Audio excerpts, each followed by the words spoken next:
আমি প্রথমত তাদের এই সাহসটার জন্য ধন্যবাদ দেই যে ১ ইঞ্চি মাটি, কতটুকু ১ ইঞ্চি মাটিও মার্কিন যুক্তরাষ্ট্রের হাতে তুলে দেবে না আফগানিস্তান সরকার বা বর্তমান তালেবান সরকার।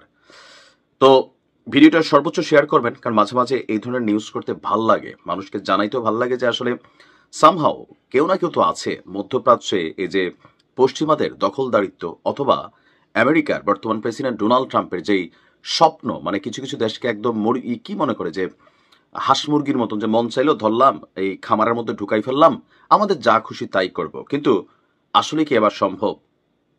রণাঙ্গন এখানে শাহাদাতে ভরে যাবে, যেই ঘোষণা আফগানিস্তানের পক্ষ থেকে আসছে।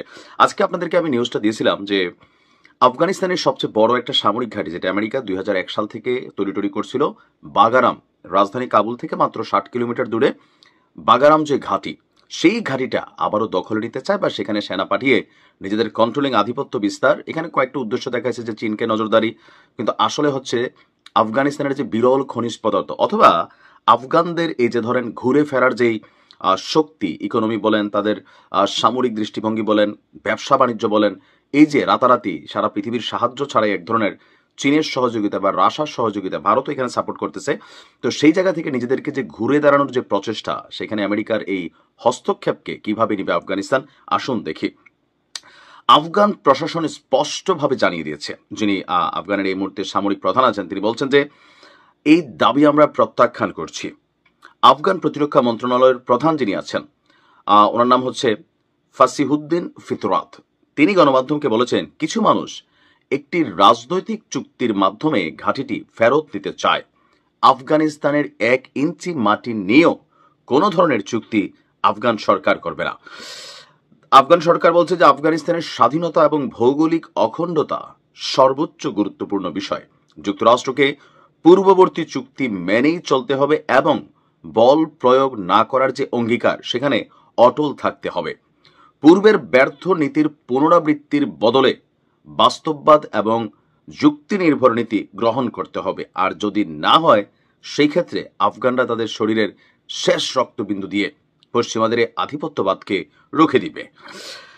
বাগরাম ঘাঁটিটি নিয়ে আরো কিছু তথ্য যদি আমরা দেখি, যে ২০০১ সালের ১১ই সেপ্টেম্বরে সেই টুইন টাওয়ারের ঘটনার পর আফগানিস্তানের সন্ত্রাস বিরোধী যে যুদ্ধ শুরু করেছিল আমেরিকা, এরপরে এই বাগরাম ঘাঁটিকে, মানে এত বড় ঘাঁটি সামহাও অন্য দেশ বানাইতেও পারবে না, যেটা আমেরিকা সেখানে এই অপারেশন চালানোর জন্য বানানো হয়েছিল।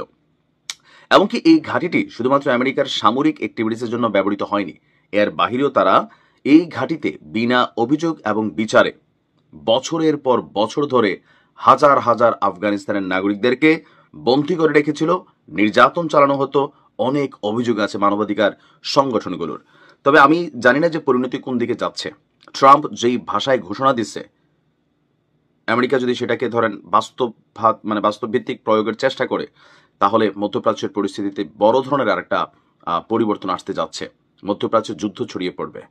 এখন দেখা যাক পরিস্থিতি কোন দিকে যায়। দোয়া করি এমন কিছু যেন না হয়। ভালো থাকুন।